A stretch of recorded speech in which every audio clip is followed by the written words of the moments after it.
Hello everyone, welcome to Cave of the Cross Apologetics. I am Patrick, and I'm going semi-solo to this. No Tony for this episode, but I had a thought, and I figured I have something to say about this. Is there anybody else who might have something to say? And of course, I have a wonderful group of friends that also have things to say about things. And so to this episode, this is going to be kind of a discussion on kind of a focus on dads, kind of a focus on homeschool, but also in a general way as well that is applicable to anyone in the education space. So let me introduce my co-host for this episode, and then we'll kind of get into the topic. But Jeff Park has returned graciously. Thank you, Jeff, for coming back on the show. Yeah, it's so great to be here. My triumphant yet gracious return. That's right. Well, Jeff Park is the executive director of the Alberta Parents Union, which advocates for parents to educate their children in any way they see fit. Shocking that you're going to trust parents to do things that might be beneficial to kids. But whatabouts? Well, we might get to some of those whatabouts today. But check out this group at albertaparentsunion.ca, and don't let the Canadian aspect fool you, as signing up for this free newsletter on policy and government outreach is sadly universal, and it's applicable pretty much see your country, and you can steal his talking points and make them yours, as I do, and it makes you sound a lot smarter. So also feel free to support him with whatever version of monetary fiat that you wish.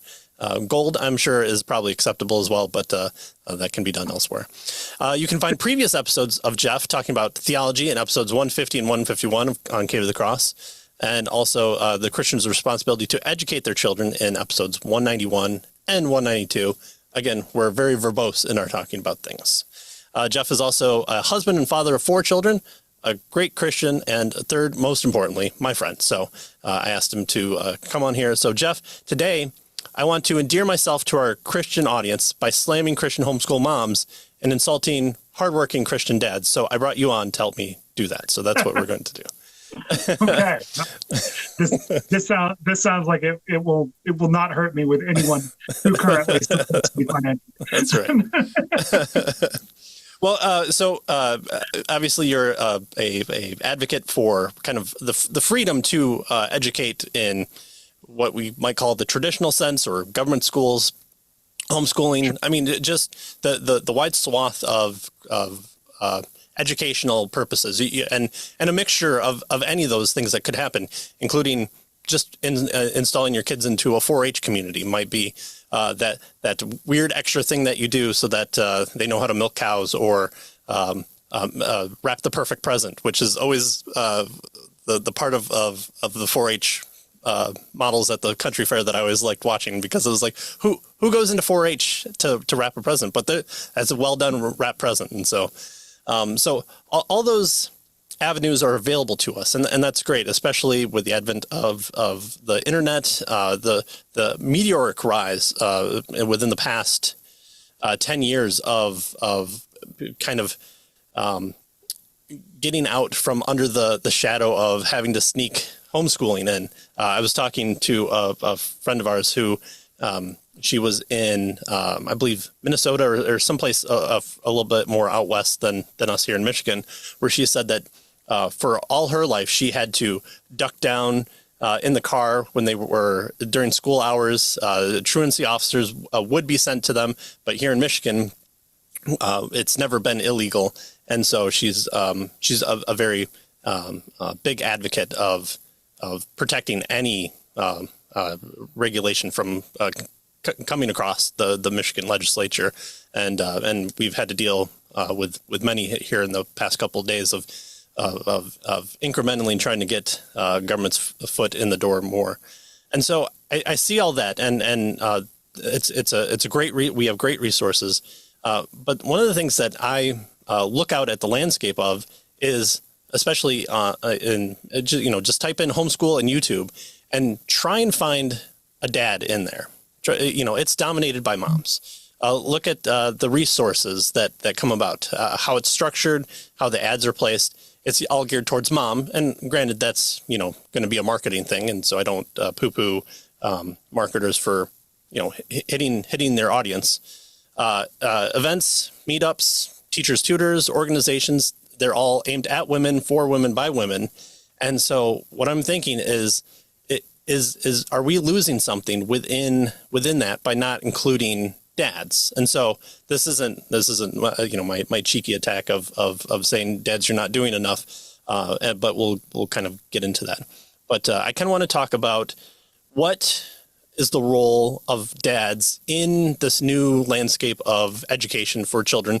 And it doesn't always have to be just homeschooling. It could be just in the traditional sense of government education as well.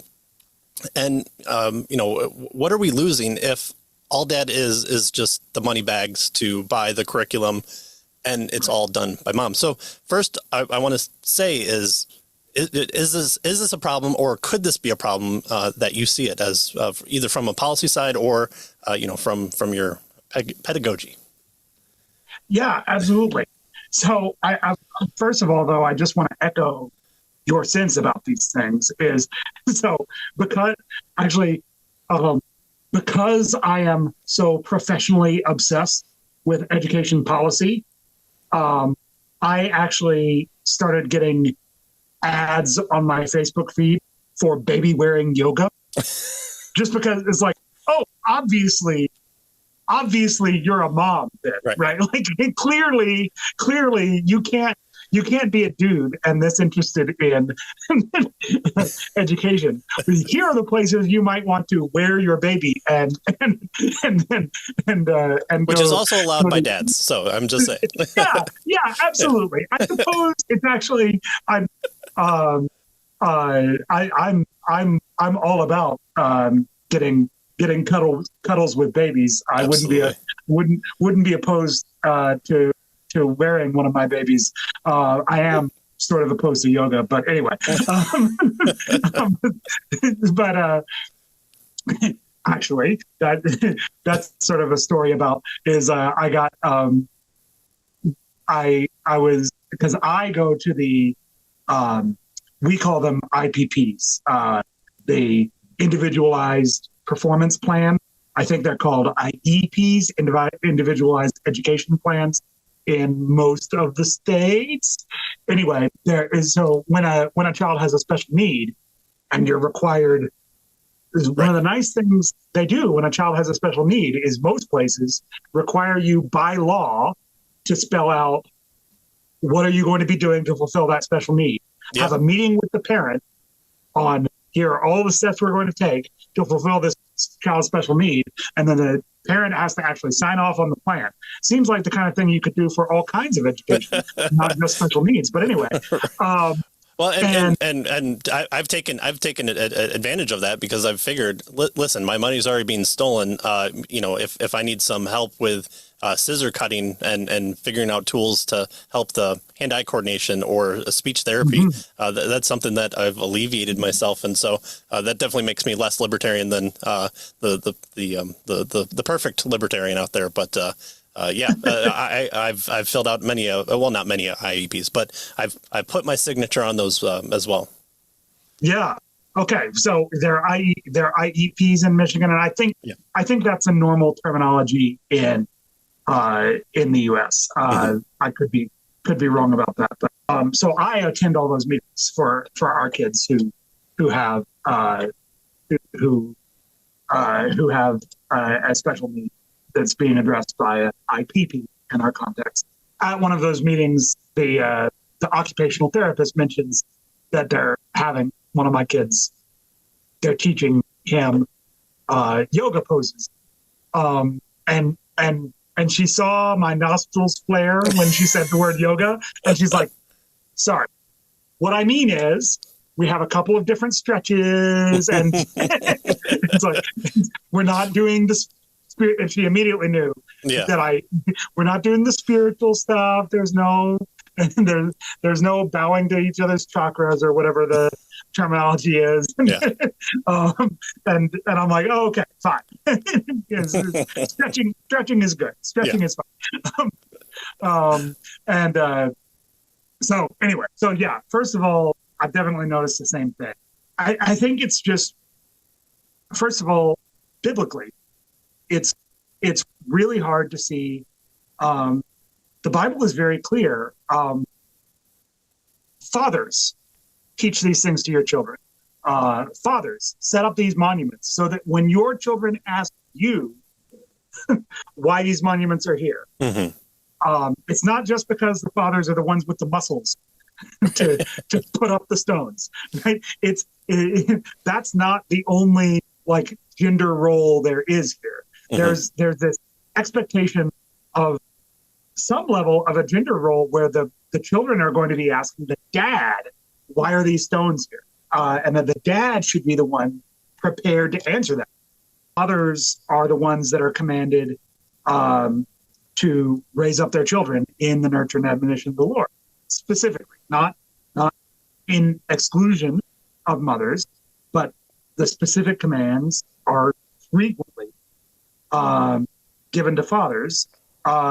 That Colossians 3:21 says, fathers, do not provoke your children so they will not become disheartened. And this is after it talks about children, obey your parents in everything, for this is pleasing to the Lord.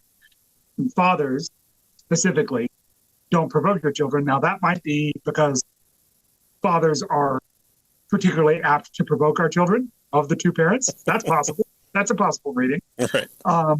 It's also possible that the bulk of the formation in the types of things that could be frustrating are coming from the fathers. Oh, sure. Yeah, I've noticed that. So I like teaching the math aspect to it, and sometimes I'm teaching in a different way, or I'm not readily available to give the answer to move the progression forward, and then it's like, well, I want mom to do the homework with me today, or the schoolwork today. Like, yeah, I know that, but also I'm going to sneakily teach you algebra by doing this, and if we get this down, you're going to be 3 grade heads up, ahead of schedule, and when it comes to long division, you're not going to be so scared. So yeah, I mean the provocation is definitely a tantalizing thing for us fathers to do. Yeah, I think we have a tendency to drive a little harder, to be more goal oriented than child oriented than how are we the word disheartened here is like the willpower. How are we preserving the willpower of the child? Moms are a little more naturally inclined to be how do I preserve the heartedness? How do I preserve the heart of this child, where dads are a little more inclined to be like, how do I drive towards the goal here? Yeah. It's funny. That reminds me so much. My youngest has a secondary baby tooth that came in after she lost one of her first one.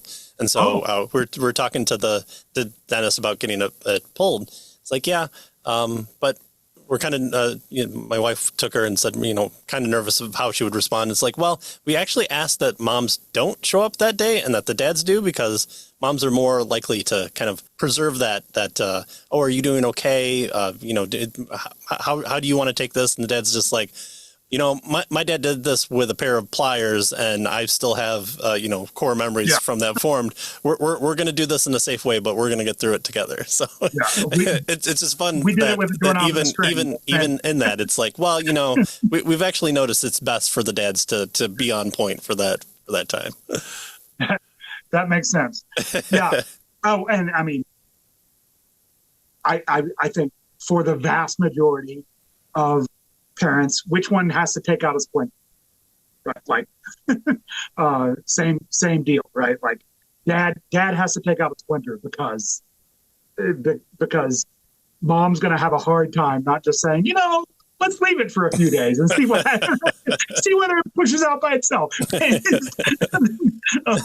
Yeah, Dad's like, hold on, let me get out my 84 knives from the Swiss Army knife that I have.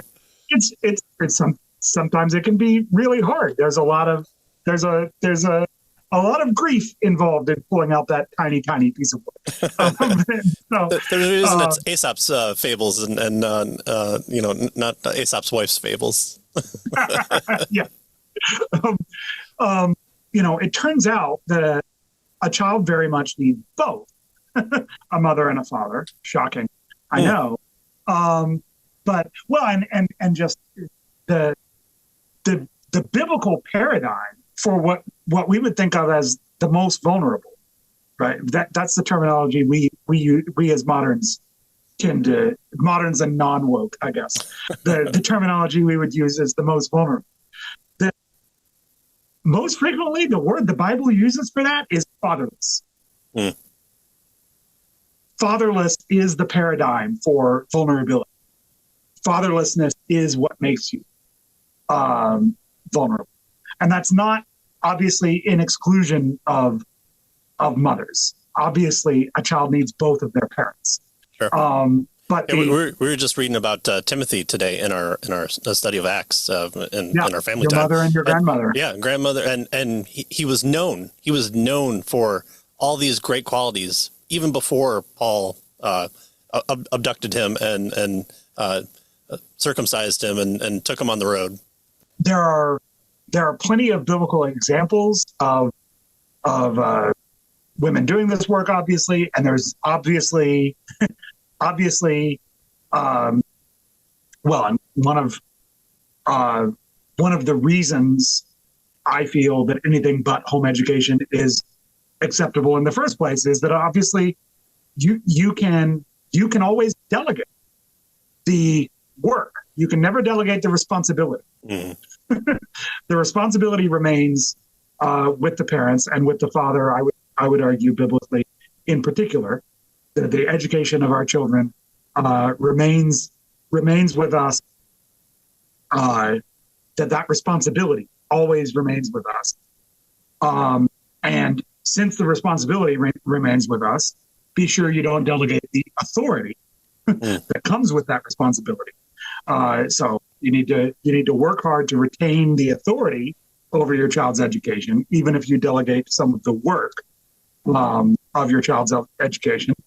And so, obviously, though, delegating it, the father delegating some of this work to the mother would be obviously acceptable. And I know that practically that's how many families will find that arrangement to be the most practically possible.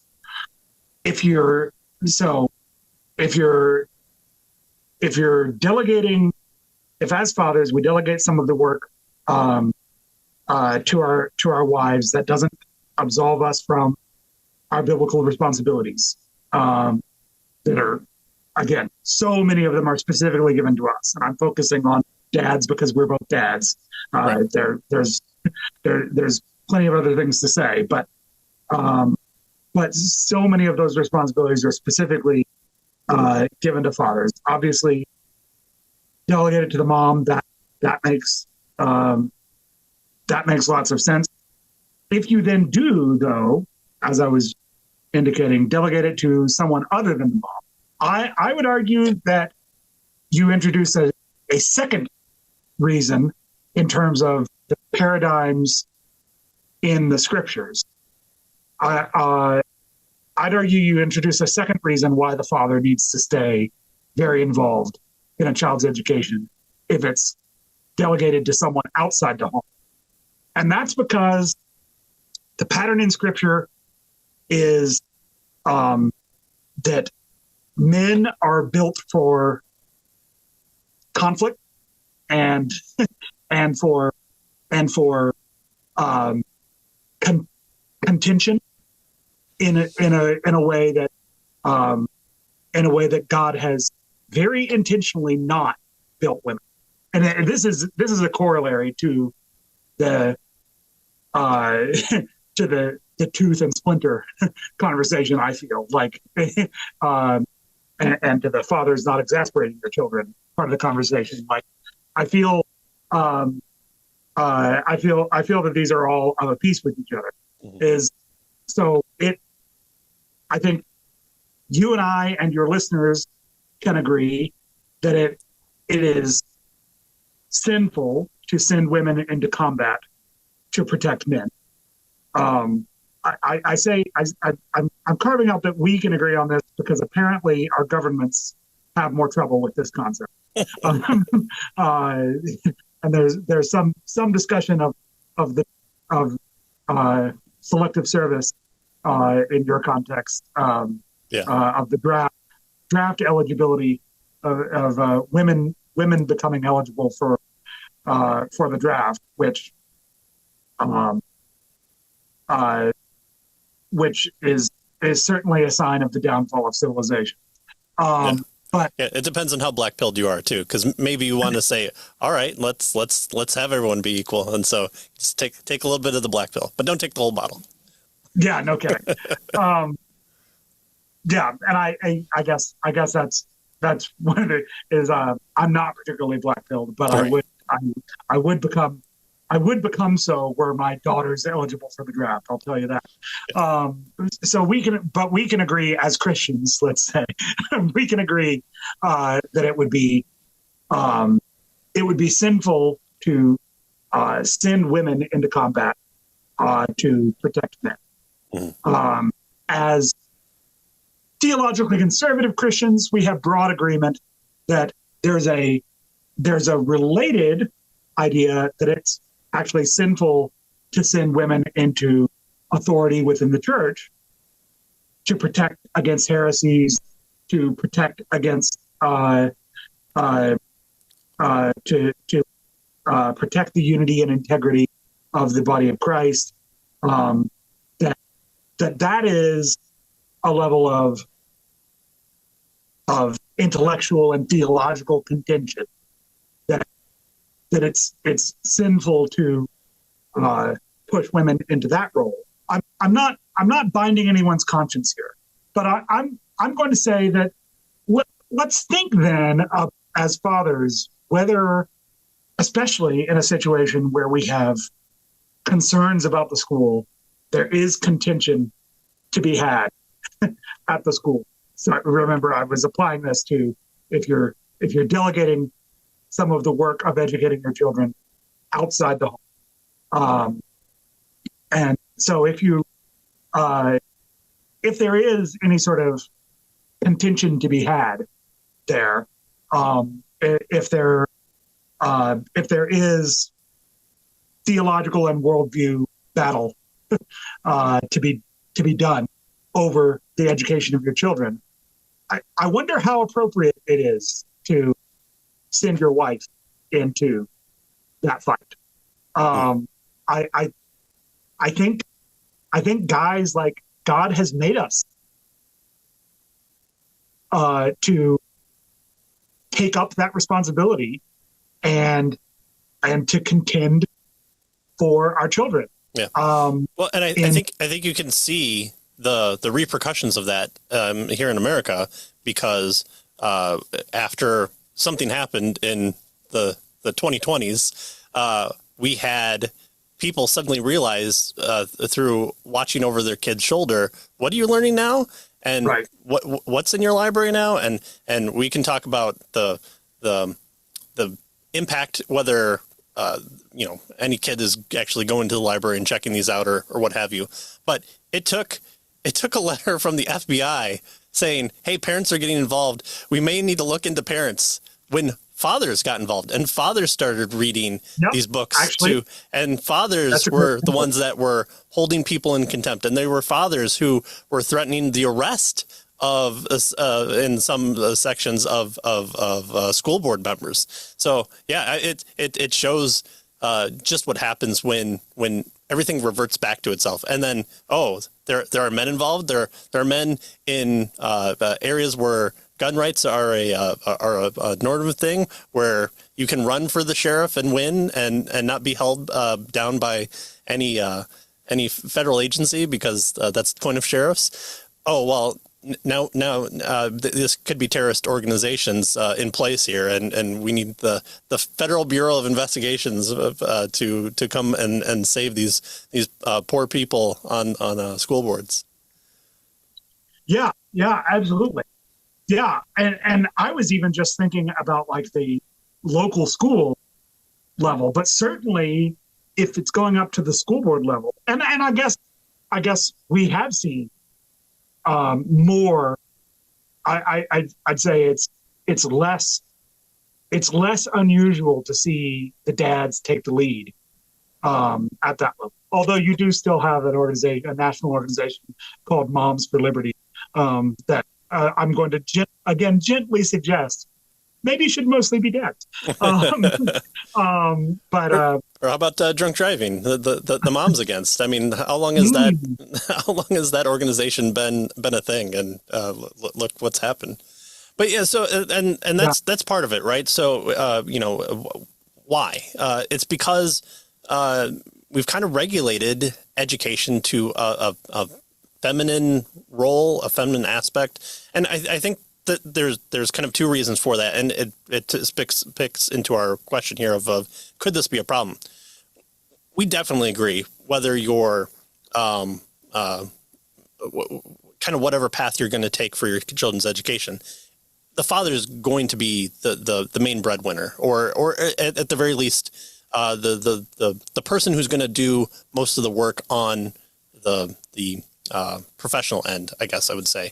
You could still have a parent with two households, but for the most part, the mother is mostly going to be the primary teacher there, as you said, within the confines of that stipulation of the spheres of responsibility.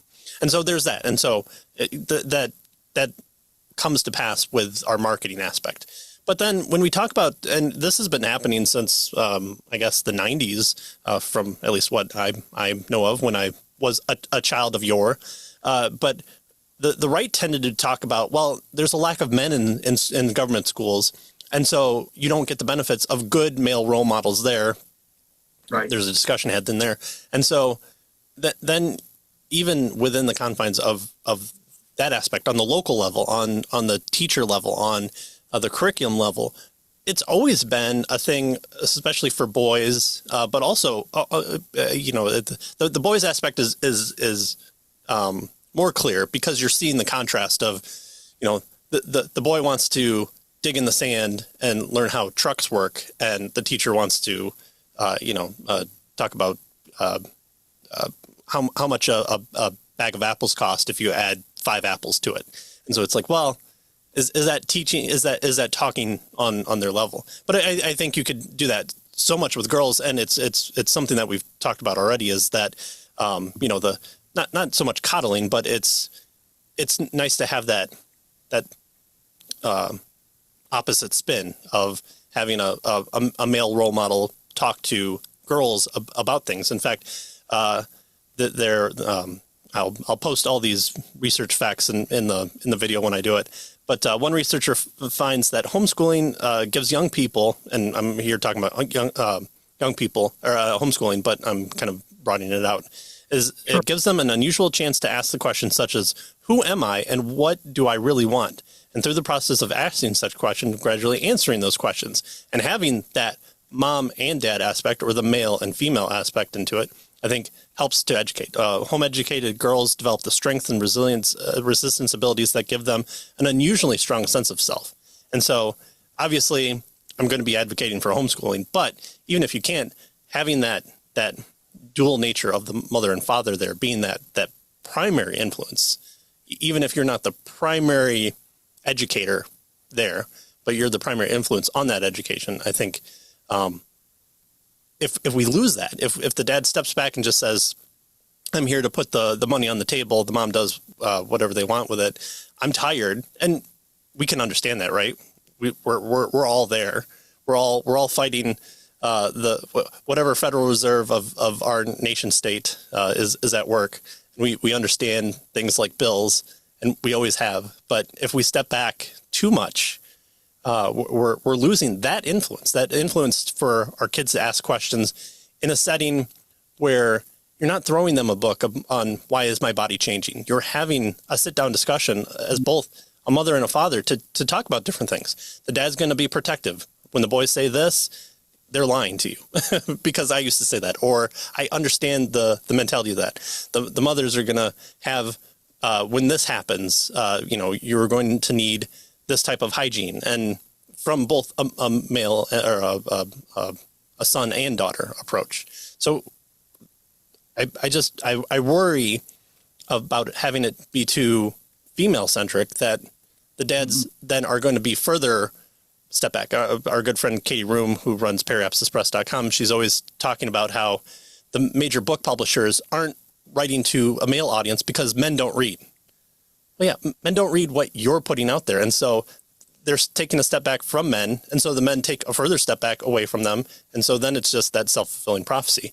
And then you find men who are writing or who are reading, 1940s sci-fi books because, they're the best, but also that's who wrote them for them. And so they're finding a new audience in that.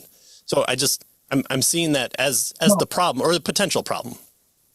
And by the way, it's almost a joke that the history section at any bookstore is the grads and dads section, right? Yeah.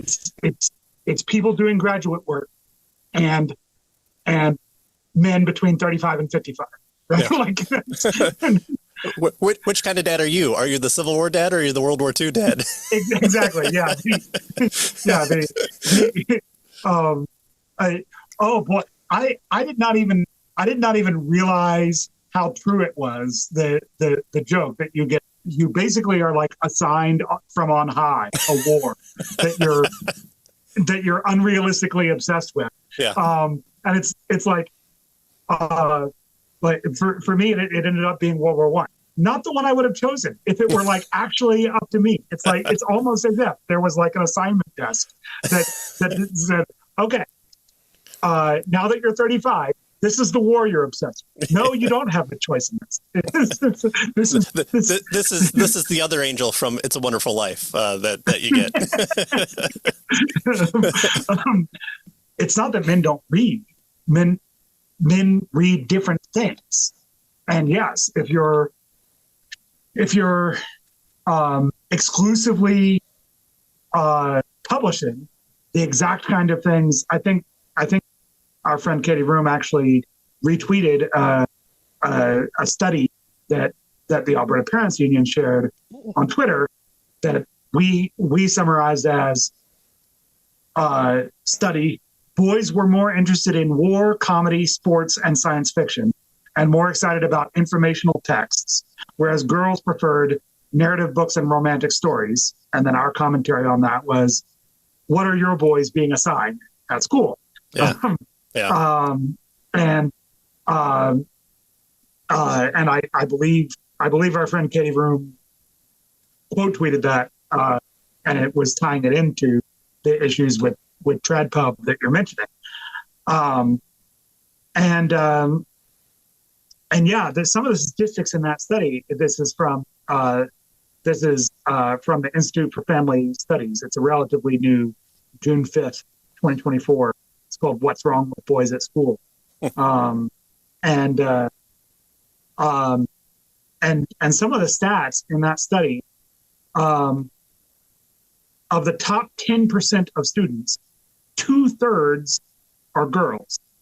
A different study from Institute for Family Studies pointed out that the American Psychological Association now says that girls exceed boys in every single subject in school, including history. Which is interesting since that's what boys should be better at, given this. But yeah, women outperform men in terms of school readiness in kindergarten, GPA, college enrollment, and degree attainment.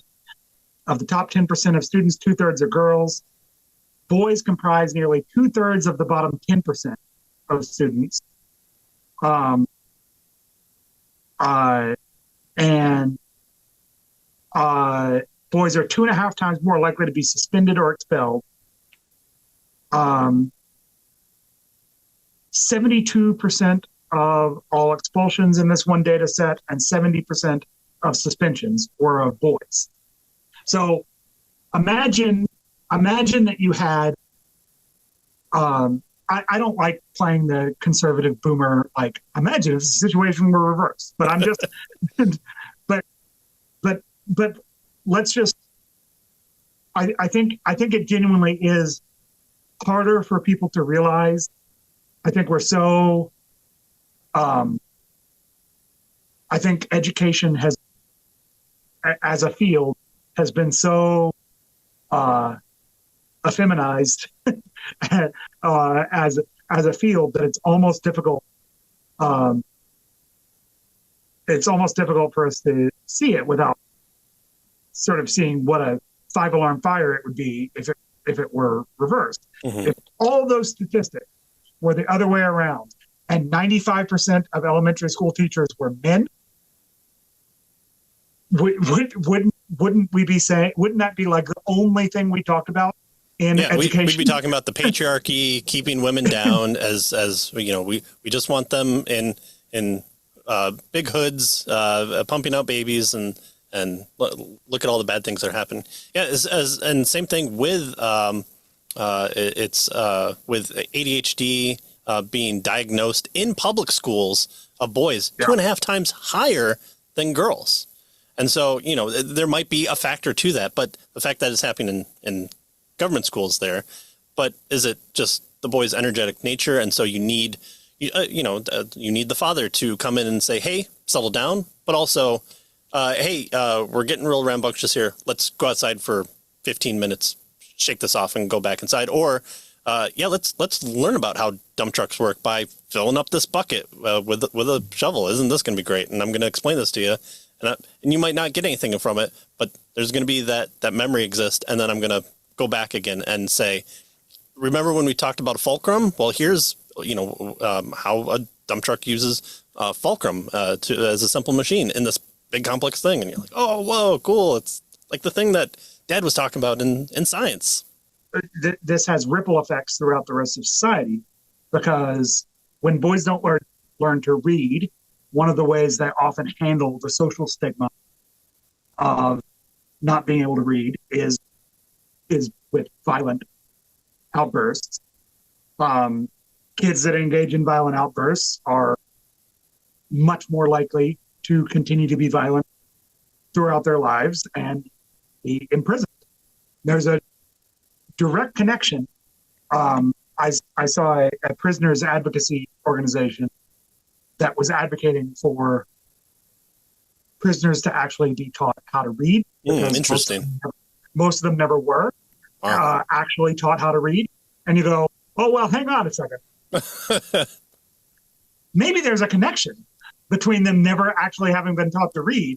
This was a prisoners advocacy organization in Canada, by the way. So this is not even, I imagine that you would see, maybe I could imagine that might even be a stronger relationship in the United States, because sure seems like the high crime areas and the and the worst outcomes areas. But maybe that's why we also have the class clowns that become comedians. Maybe just we have the plethora of comedians in this country. No offense to our comedian friends out there. But yeah, it's exactly. Acting out comedically is one of the things that boys are very likely to do when they can't read. I would imagine you'd find a similar rate of never having been taught to read among professional comedians as the prison population. Just obviously, one of those is a much more positive response to that outcome than the other.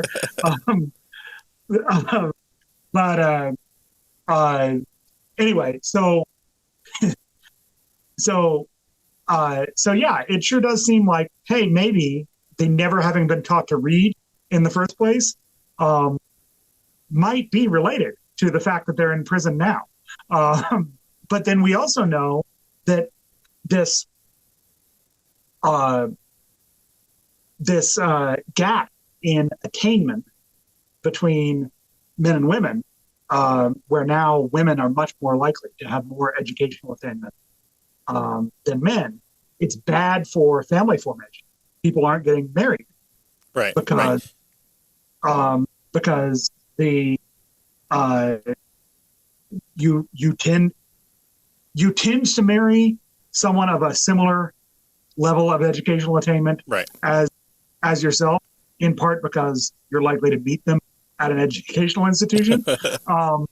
But it's actually from a family formation perspective, it's imbalanced. Women having the more educational attainment than men is worse for family formation than men having more educational attainment than women. Right. Right. Even fewer marriages are forming because of that gap than it would if it were the other way around.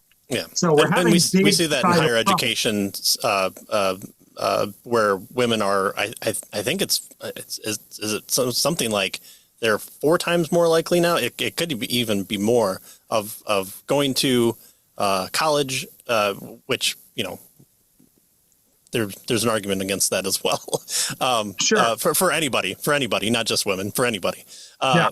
But also then you go out in the world, and if you're a woman who's got a career and you're trying to match with said guy, who are your prospects and what do they bring to the table?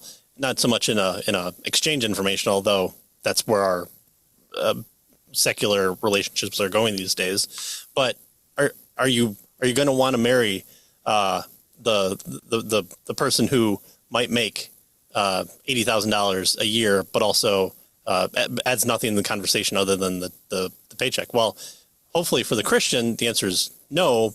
But there are always defeaters to those that can get in play. He's a man of God who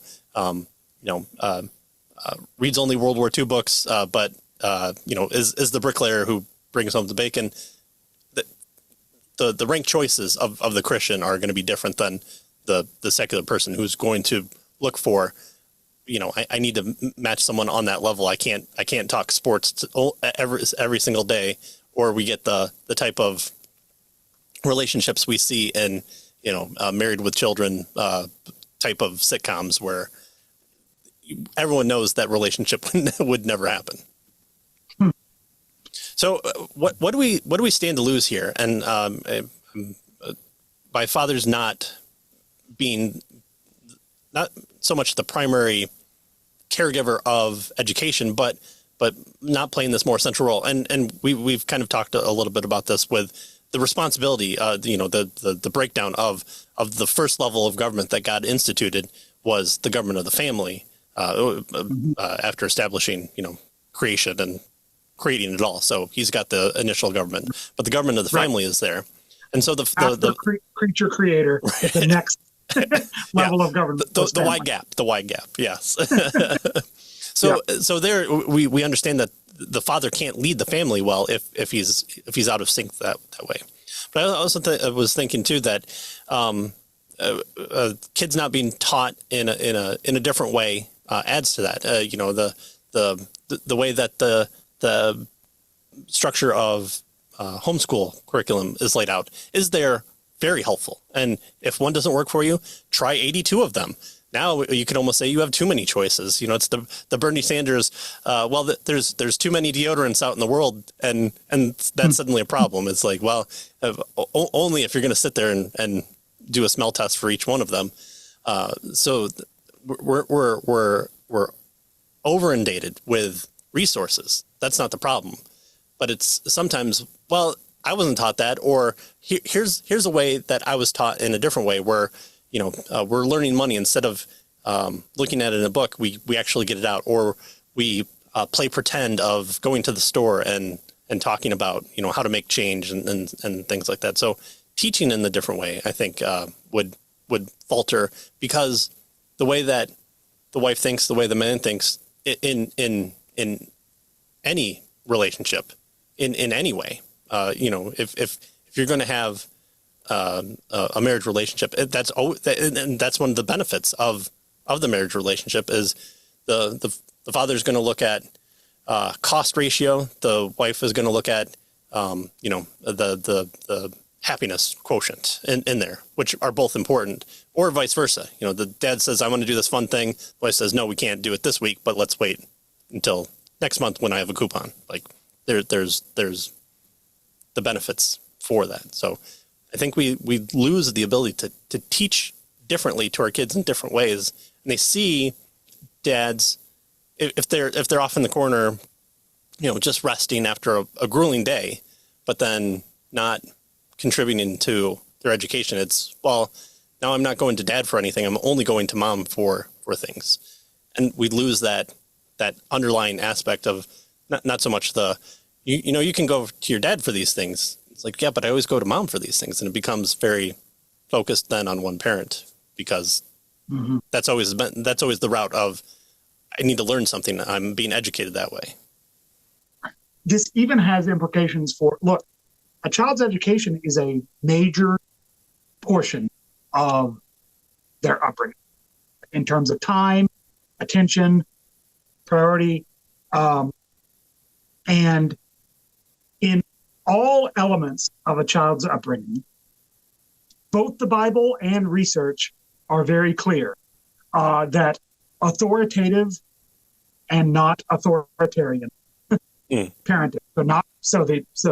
The extremes are permissiveness and authoritarianism, where the golden mean, if you will, is authoritativeness.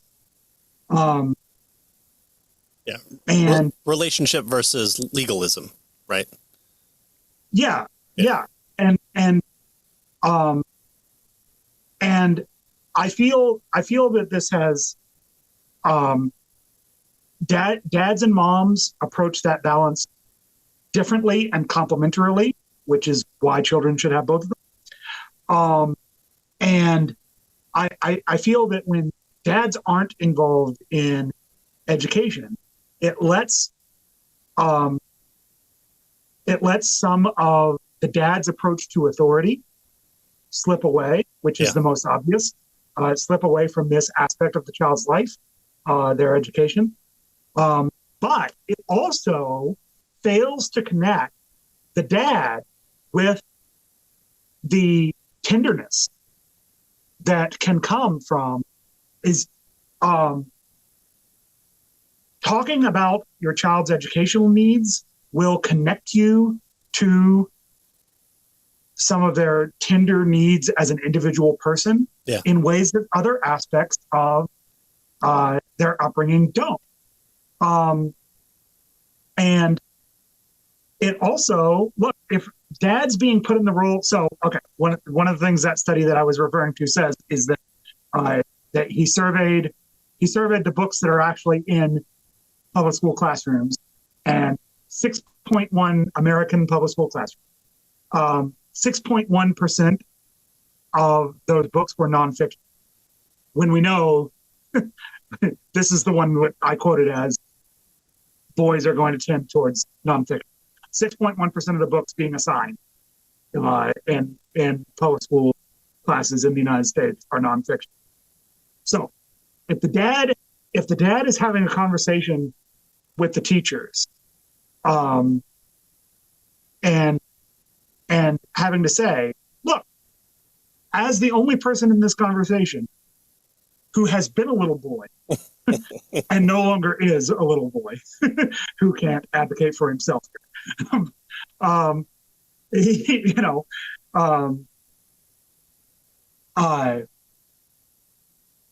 to be a little bit vulnerable and to say, I wouldn't have read this stuff you're assigning him either. Maybe he needs something that appeals to him a little bit more. Mm-hmm.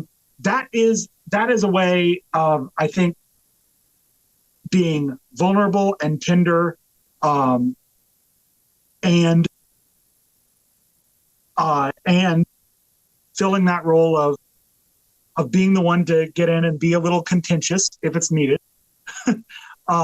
That only a dad can provide a little boy. So I think part of what's happening here, what's happening here is that public schools don't have an incentive to actually serve the students. That's part of it. That's part of what's going on here. Sure. You're not going to get any argument from me here. That's what I say for a living. Okay. But in a perfect world. Yeah. So I understand that that's part of what's going on here. But I feel like part of what's going on here is that dad isn't coming along and saying, hey guys, did you realize you've assigned him like 3 diaries of teenage girls and not assigned him anything that he might be interested in? Yeah. The American Girl route. Yeah. And so that, maybe his inability to perform well in this English class might have to do with you're expecting him to be a girl. Right? So anyway. Yeah. Well, and seeing dads care is a big thing. Yes. You know, again, we talk about, so dads during sports is, different than mom versus sports. You know, you'll find, hopefully you'll find less painted bodies on the dad's side or on the mom's side than on the dad's side, but for different reasons.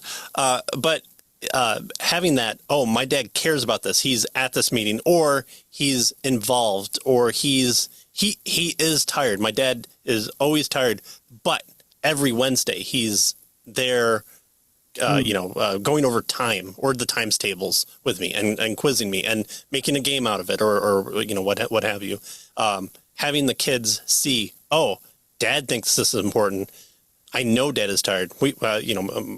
My dad took the same route that I did. Work third shift so you can be involved in your kids' lives more and not have to pay babysitters as much. And I don't know where the chips fell on which was more important there. But that was an important aspect of I see dad tired, but also I see him then involved even in these things. Where sometimes it's like, I don't know how you're learning this. Go ask your mom on those things. But then go along with the child and say, let's figure out how long division is being done for you so that I'm not starting you from scratch. And so having fathers see that, or see fathers care about a subject, be super excited about, the history of it, because man, how many aspects of teachers did we see where the teacher just in government schools just degrade a subject that you're like, maybe economics was important, maybe history was important, maybe figuring out where I'm going to use this math later was important, and maybe I don't use it in my work life today, but having those connections form, that would have been important. That would have been interesting. All these YouTube videos that, this teacher is teaching calculus to a 5th grade class in an simple to easy understand way. Why do those videos go viral? Because we were never taught that way, because it's always been the cookie cutter way until you have this renegade come out. So having a father being interested in education and also being interested in a subject, I think, perks up the minds of kids and saying, I want my kids to say the same things that I say back to them. Failure is important because it's through our failure we can figure out what we need to learn. I always want to tell them that it's not that you're bad at math or times tables or pick your poison there. It's I don't know it yet, and so framing that the study on that, especially for girls, of when girls hear it's okay, girls don't do well at math, it triggers it literally triggers. The way that most frequently happens is mom says it's okay, I'm bad at math too. Right. And where the dad's like, we're going to get it. We're going to get this. We're going to sit down and get this. Okay, I need to take a step back. I need a breather because I'm getting worked up, but we're going to go at this again. And so we're going to do it this different way. But when girls hear, it's okay, girls aren't usually good at math. Oh, good. I don't have to learn this because girls are usually bad at math. And then it's just, it inundates itself. So, but then be interested in something. My kids know, why do we care about history? Because in order for us to know where we are, we have to know where we came from. And my kids could tell you that, and we've said it in public before too. So I haven't had to help them, but I want them to be interested in those things, because once I got out of being educated, went, oh, those were really important, and I find it even more important now. In fact, we should probably find it a bit even more important on top of that. So that kind of holistic education aspect of, it doesn't have to be like, oh, my dad's reading War and Peace. It's, oh, hey, here's the planet Earth 14. Remember when we learned about coral reef today? Well, Australia has the biggest coral reef, and here's a 20-minute video on it. And just having that aspect of dad making those connections. Oh, dad's making connections. Mom's making those connections. I'm going to make those connections. I'm going to share those connections with mom and dad, and then be excited about that and play into that. I think that's what we lose when it's just, oh no, I'm only going to tell mom about those things. It's kind of like discipline, right?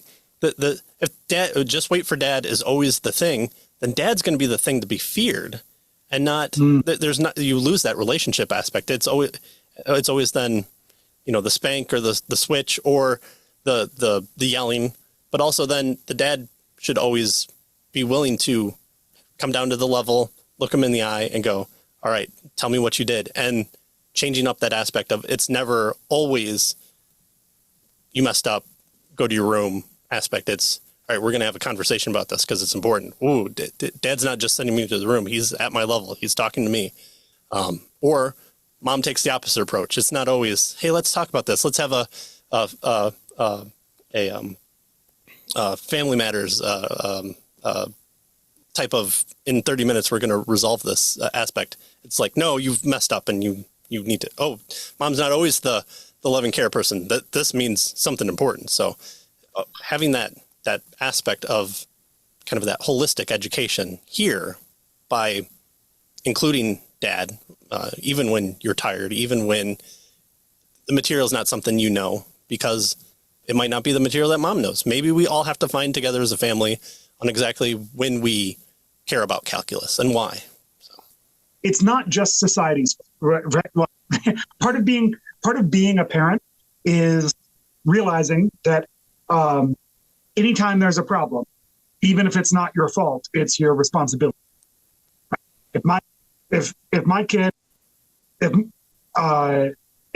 talks back to a teacher, it might not be my fault. I might not have raised them wrong. I might not have done anything wrong. I might not have implanted in their head the idea that they are allowed to disrespect that teacher. It might not be my fault, but it is my responsibility, right? It is, and that's just part of being a parent. So take that up to the society-wide. If society-wide, it seems like men are expected not to be involved in education, to the point that, look, statistically, when you're running for school board, being a woman is by itself just a huge advantage. Mm. Why is that? I think it's because, and I don't think it's just a sick society problem, although that's part of it. But I think part of it is we've let that happen as dads. Right. We've let people assume that dads don't care about education, and that really, at the end of the day,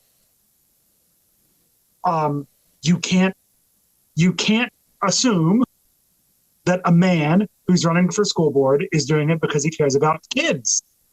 Whereas people do just simply assume that a woman running for school board is doing it because she cares about kids. Right. Right. And so even if manifestly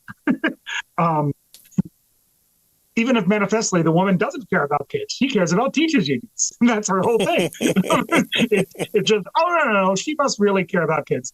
And I've seen it over and over again. Not that I have seen that, but one of the things I've seen over and over again is that women who are concerned about the finances of the school, are concerned about the numbers, the priorities, about,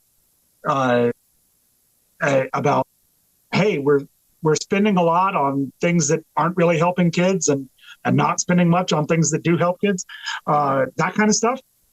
Women who run on that, it's just assumed they don't have to do all the work of. And obviously, we're talking about this because what really matters is the kid. Like, it's just assumed that that's what they care about. Whereas a man has a very hard time making an identical case. The words can be identical. They'll be heard completely differently. Oh, that man just cares about the money.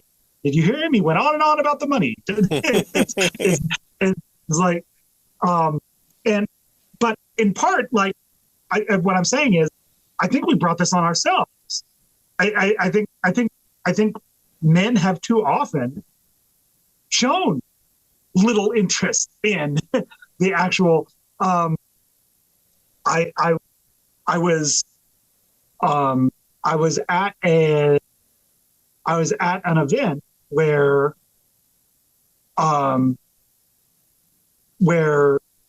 people were basically talking about political strategy, and the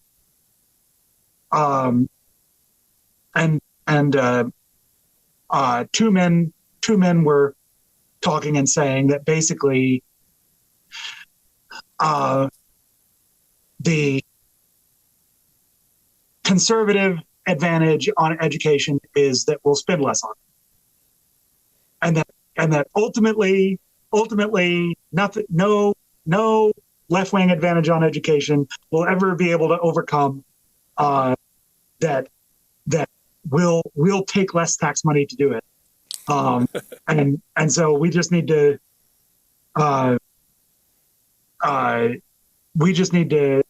pivot to that. And while, by the way, like, I think it's terrible to forcibly extract taxes from people to pay for education and then waste most of that money, and do a bad job of it. And for instance, the Socialist Party in this province, there was a Socialist Party with the name Progressive Conservative Party before the Socialist Party. Before it was cool, yeah. That started this program in Alberta called the Class Size Initiative, and then it was continued by the Socialist Party, and they spent $4.1 billion on this class size initiative, and class sizes increased, which I don't think was what they meant by class size initiative. Right. I think that was one where you wanted it's like golf. You wanted the numbers to go down and not up. I score. I get that that's confusing because class size initiative might sound like you're trying to take the initiative to increase class sizes. I think that wasn't what they were doing. Maybe the communists thought it was a different type of class. yeah.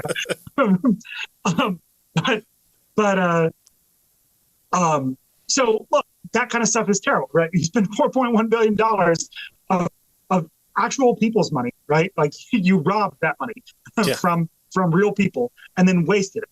Yeah. And so obviously that's bad. I'm not saying that they're even wrong, but the way they're talking about it, and every woman who hears that is instantly going to go, maybe that's not the way we talk about it, right? I think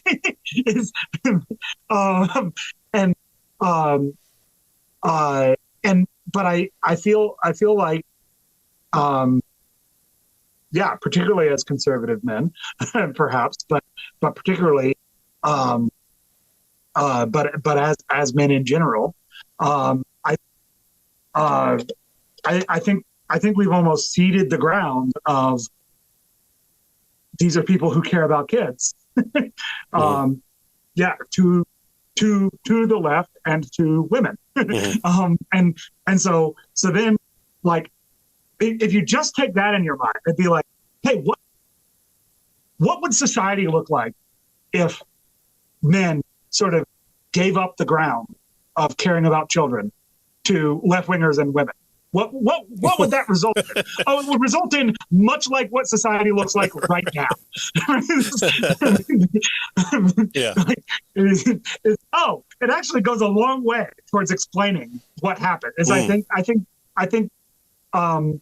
think we have, not just with our own kids, although that is the most important place where I feel we've abdicated our responsibility, but we abdicated the public conversation about the education of children in such a major way. And I'm glad, look, I think COVID was let's cut that revert. No, I think YouTube is not quite so sensitive about these things anymore. But also run by a woman, just FYI. But the events of late 2019 through whenever, I think, thankfully, as he often does, God is turning evil for good. And I do see this shifting. I definitely see, like you said, men getting arrested at school board meetings is actually perversely a positive thing to see on the news. Yeah. So I think we are seeing things shift back towards men taking more responsibility. I'm just hopefully, I'm just encouraging a movement that's already happening. Is that we need to, because our generation, I'll speak for you and me, Patrick, because we're definitely of the same generation. But our generation is so much more involved in parenting generally than generations of men before us. And I think that's absolutely a positive and a good thing. So then why can't we move into this section of parenting and stay there? Like, yeah. let's take the education of our children, most importantly, but then the education of children as a second order thing. Let's take that very seriously as men. Let's add our voices to this. Let's make sure that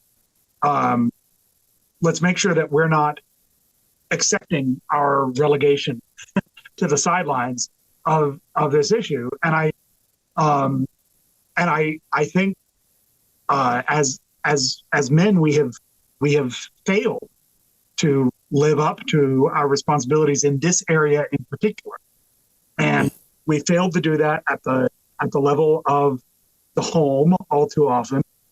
We failed to do that at the most intimate levels, and that's and this starts with family worship and expands all the way out. But then we can see it on the grand societal scale because we've also sort of advocated that responsibility at the societal and the political level as well. I think God knew that men needed to be told to do this, and women didn't, to some extent, right? Is one of the reasons I think that there are all these commands for fathers is because we're the ones that are more likely to think this isn't our responsibility, and that we can let someone else do that. It very much is your responsibility. You absolutely can delegate some aspects of the work. You absolutely can. One of the things that you're supposed to do as a man is do what you do best and buy the rest. so you absolutely can pay other people to help you with this. But what you can never delegate is the responsibility to see it done. The responsibility to see it done is yours and only yours. So that would be my exhortation there. I'm not following your structure very well or answering your questions very well, but no, that I think that's where I'd cut this first part and move on to then the second part.